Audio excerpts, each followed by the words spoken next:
भोकिला मोटू को समुद्र कूଳରେ एक विराट बड़ स्ट्रॉबेरी मिलिला। मोटू सेही स्ट्रॉबेरी टी को उठाई घर को नहीं आसिला एवं ताकू काटिदेला। स्ट्रॉबेरी भितरु एक बहुत बड़ मंजी बाहरिला एवं मोटू सेही मंजीटी को अगणा सामने माटी रे पोती देला।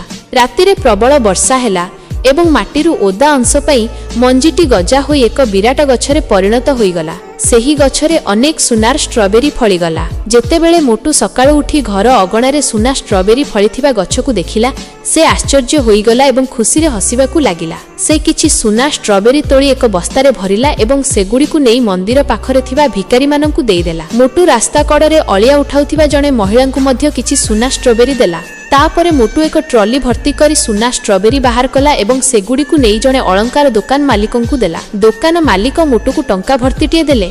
मोटू सेही टंका भर्ती ब्याग नहीं पाख गाँर गरीब लोकंक मध्यरे बांटी देला। किछि धनी लोक मोटू ठारू सेही सुना स्ट्रॉबेरी किनिबा पई आसिले, किंतु मोटू सेमानंकु स्ट्रॉबेरी न देई सेठारू घौड़ाई देला। एही परि भाबरे मोटू सेही सुना स्ट्रॉबेरी साहाय्य रे अनेक दुखी एवं असहाय लोकंकु साहाय्य करिबाकु लागिला।